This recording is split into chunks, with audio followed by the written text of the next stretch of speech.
Então essas são as forças que estão agindo no bloquinho. Peso vertical para baixo, normal vertical para cima.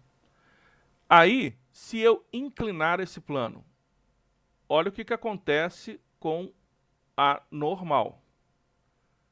Repara que a força-peso não muda.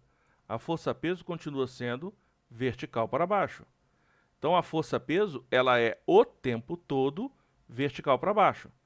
E a normal também não muda efetivamente, porque a normal é o tempo todo perpendicular à superfície. Então, quando eu inclino o plano, as forças continuam valendo da mesma forma. A força da gravidade continua, a força-peso continua sendo vertical para baixo e a força normal continua sendo perpendicular à superfície. Só que quando estava nessa posição aqui, a resultante dava zero. Porque a força-peso é vertical para baixo, a força normal é vertical para cima e elas duas têm o mesmo módulo. Quer dizer que a resultante vai dar zero. Só que na hora que eu inclino, a resultante não tem mais como ser zero. Não tem mais como ser zero. A resultante aqui são duas forças que não têm a mesma direção, ela vai ser diferente de zero e ela vai apontar ao longo da trajetória para baixo. Então, é essa resultante que faz essa caixa entrar em movimento para baixo. O fato de ter uma resultante. Então, esta situação que a gente está vendo aqui é o caso particular do plano inclinado. Vamos voltar lá no meu desenho. Olha lá como é que o meu desenho ficou parecido com esse desenho aqui que tem no simulador. Resultante das forças. Então agora eu tenho peso vertical para baixo, normal apontando lá, perpendicular à superfície. Aí, aqui nesse problema, eu poderia fazer de dois jeitos. Eu poderia usar a regra do paralelogramo para achar a resultante. Só que a regra do paralelogramo vai me dar mais trabalho. Então a gente tem uma outra opção, que é a que a gente vai usar. Eu posso também fazer a decomposição do vetor peso. Nós aprendemos a fazer isso. Como é que decompõe um vetor? Nós pegamos lá o vetor e achamos as componentes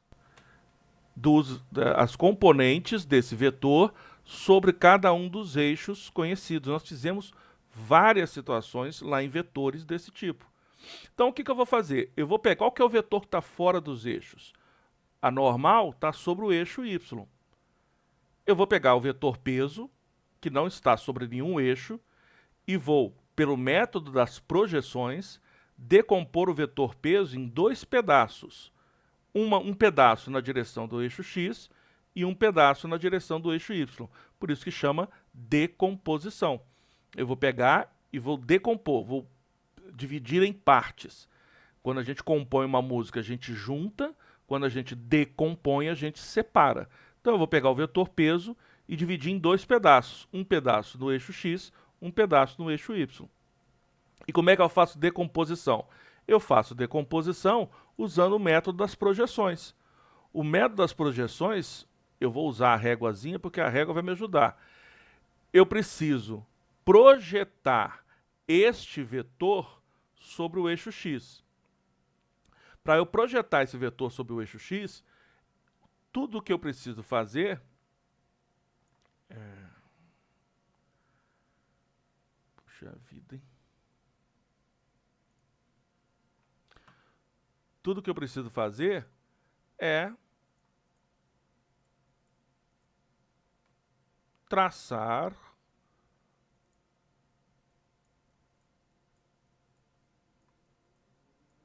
imaginar que tem luz vindo daqui de baixo e essa luz bate no vetor e a sombra do vetor vai ficar aqui assim. Então, nessa situação, a sombra do vetor, que é esse vetorzinho aqui que eu vou desenhar agora, ó, a sombra do vetor é a projeção desse vetor no eixo X. Eu vou chamar de peso na direção X. Então, o que eu fiz foi pegar o vetor peso e projetar sobre o eixo X. Olha bem que a projeção tem que ser projeção ortogonal, perpendicular. Então eu usei aqui, nesse ponto aqui, ó, o ângulo é 90 graus. Agora eu vou fazer a mesma coisa, só que eu quero projetar ao longo do eixo Y. Óbvio que a minha vida é muito mais fácil aqui, porque eu tenho uma régua que me ajuda. Então eu pego aqui, ó, a minha régua, eu coloco na direção do eixo X, perdão, falei Y, mas é X. E aí eu boto aqui para traçar uma reta que vai, como se eu estivesse iluminando daqui para lá. Ao iluminar daqui para lá, vai aparecer uma sombra do vetor peso sobre o eixo Y. Essa sombra vai me dar... Deixa eu mudar a cor aqui para ficar melhor. Laranja. Olha lá, é como se a luz estivesse indo por aqui. E aí ela bate lá no eixo Y. Essa sombra vai me dar o vetor projeção, que é este carinha aqui, ó.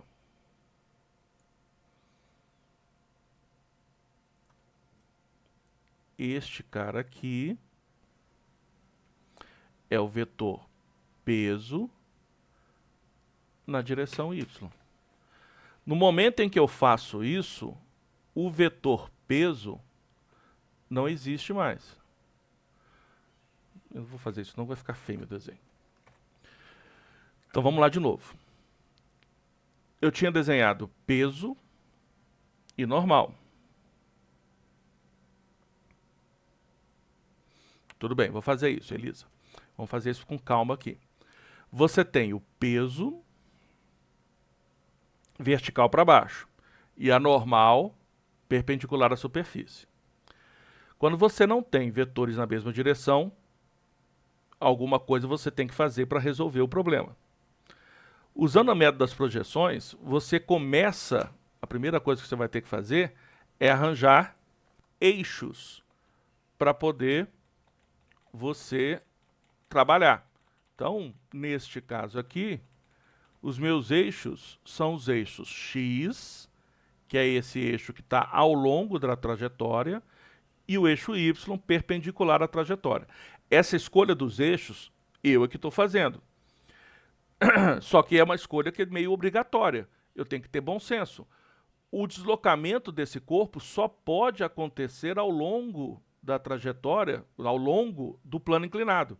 Então, o movimento dele sendo ao longo do plano inclinado, eu coloquei o eixo X, daquele plano, o eixo X, plano cartesiano. Eu coloquei o eixo X paralelo ao movimento, ao plano onde o corpo vai se movimentar.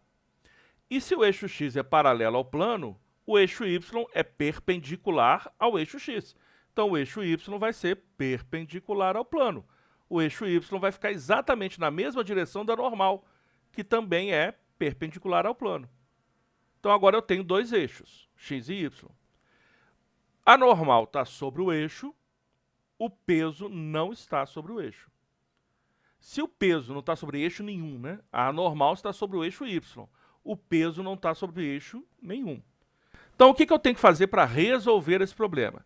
Eu tenho que pegar o vetor peso e projetar o vetor peso na direção X e Y. Como é que eu faço projeção? A projeção é o método onde você literalmente verifica onde vai estar projetado, onde vai estar a sombra do vetor que eu quero projetar. A gente usa sempre o método da projeção ortogonal, ou seja, eu quero saber este vetor peso que está aqui, como é que vai ser a sombra dele sobre cada um dos eixos X e Y. Então você imagina, eu acho que vocês não conseguem ver aí o meu ponteiro, né? Não, mas tudo bem. Você imagina o seguinte, que você tem luz vindo daqui para lá.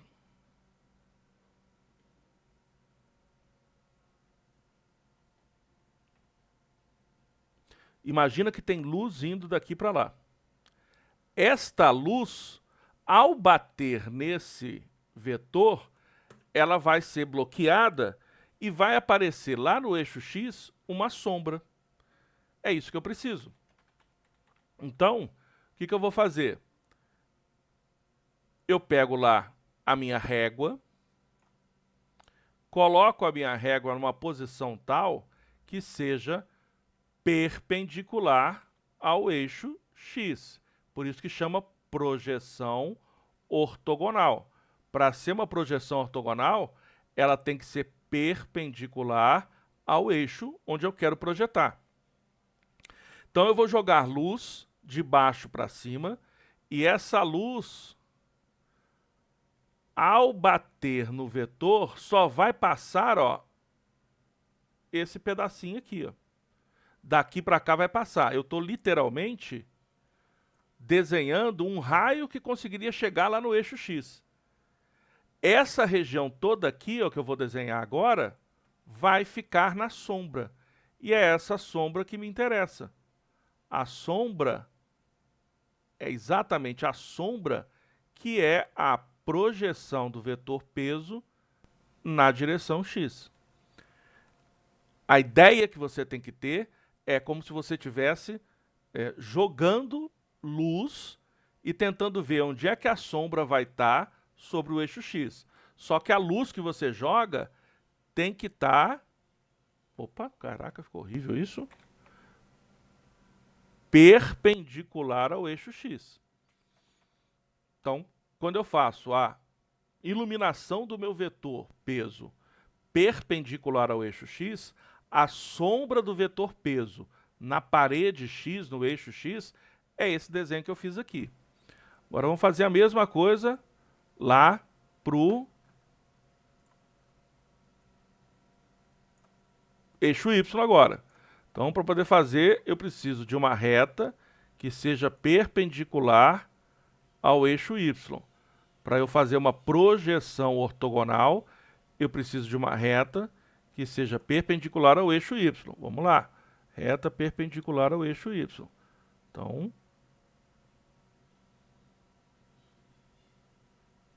tá ali. Esta reta aqui é perpendicular, como se eu estivesse iluminando daqui para lá, ó, da direita para a esquerda. Ao iluminar daqui para lá, opa, peraí. Ao iluminar daqui para lá, ó, a luz vem, bate no vetor peso e aparece uma sombra, que é o que eu vou desenhar aqui, ó. A sombra é este cara aqui, ó. A sombra do vetor peso no eixo Y, que eu vou chamar de PY, é esse cara aqui. Então, o segredo aqui é você visualizar... Opa, não era para ter feito isso.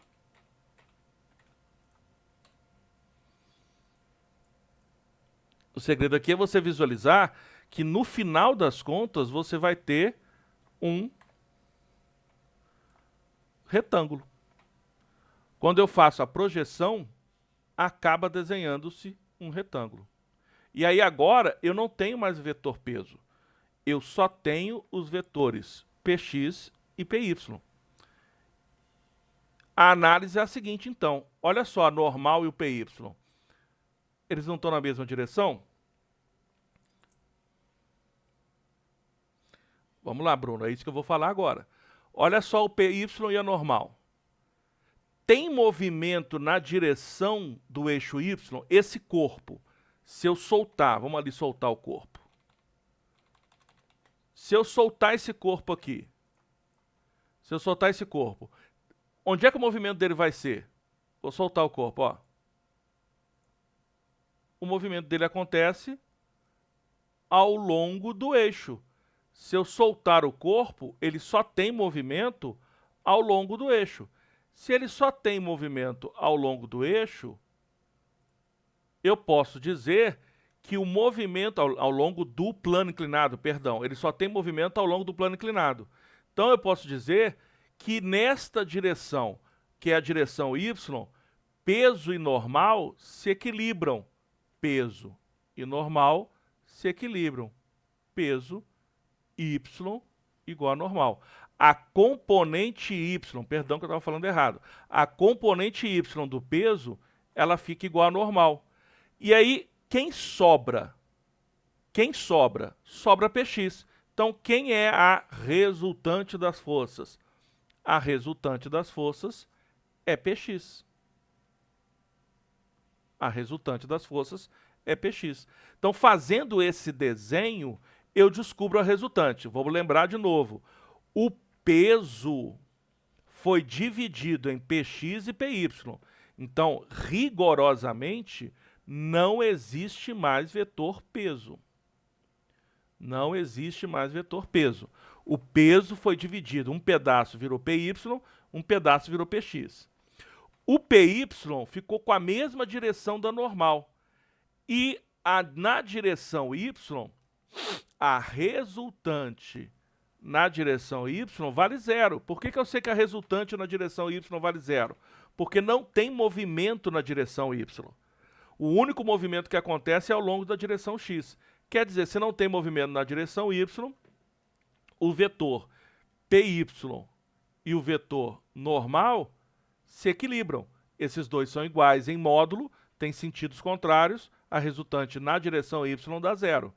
E aí sobra quem? Qual que é a única força que sobra? Px. Se só sobrou Px, ele é a resultante. Então, a resultante total de todas as forças que estão agindo sobre o bloco é o Px. E aí eu sei que resultante é massa vezes aceleração. Isso é igual a Px. Tá certo? Então, eu consigo calcular a aceleração desse corpo. A aceleração desse corpo vai acontecer por causa do Px. É o Px que faz o corpo acelerar. Tudo bem?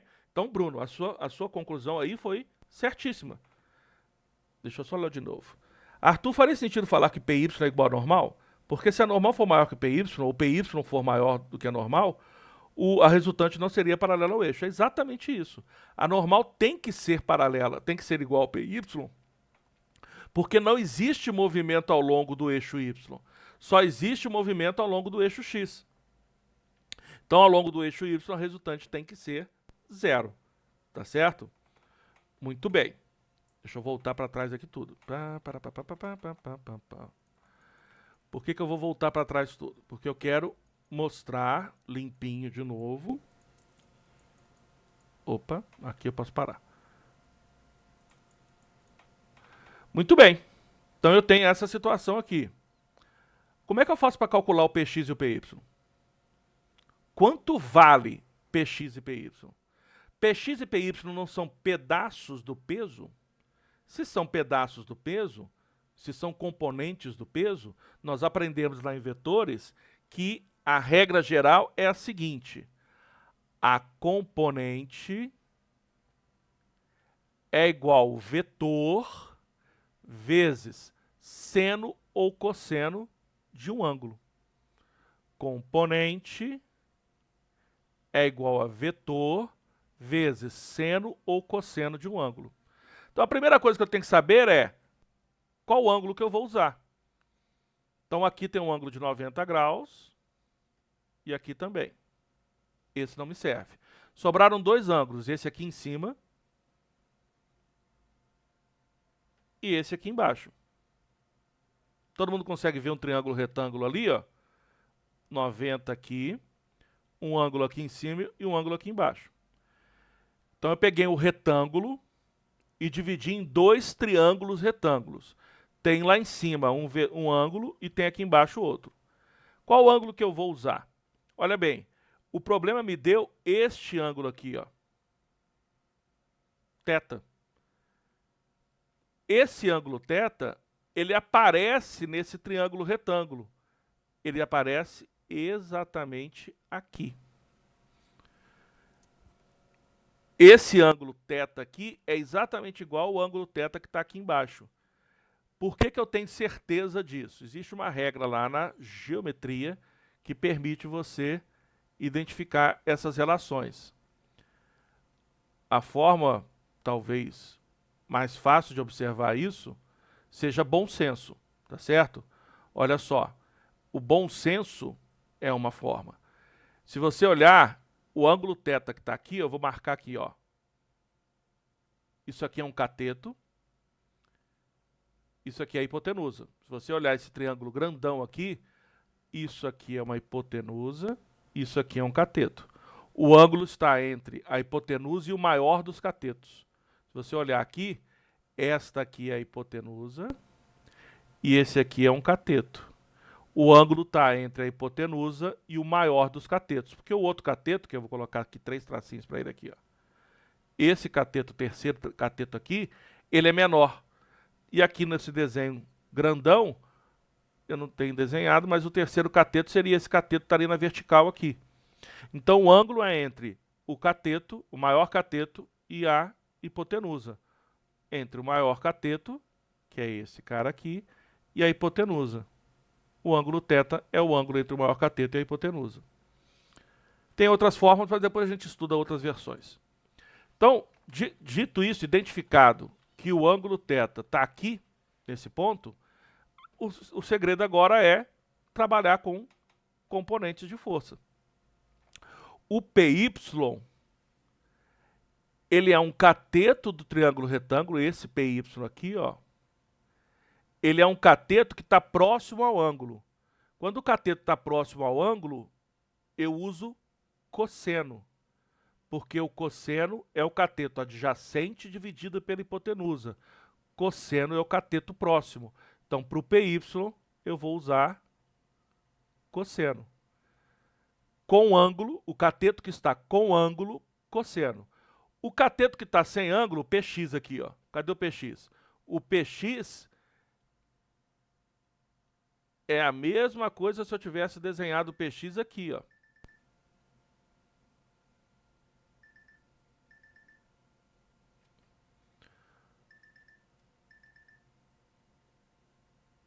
PX.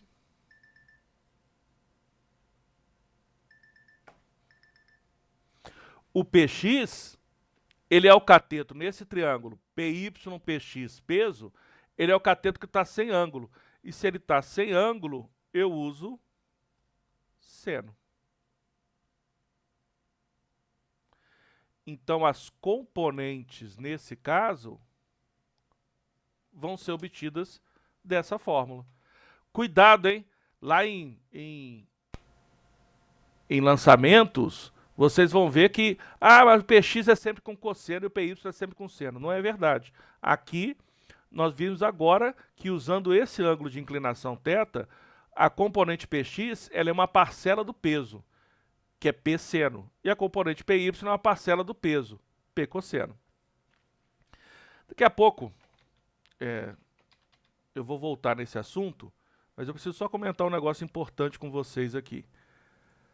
Vocês precisam muito mesmo acertar os horários de entrada, tá? Eu vou começar as aulas agora, precisamente às 7h10 e às 11h30.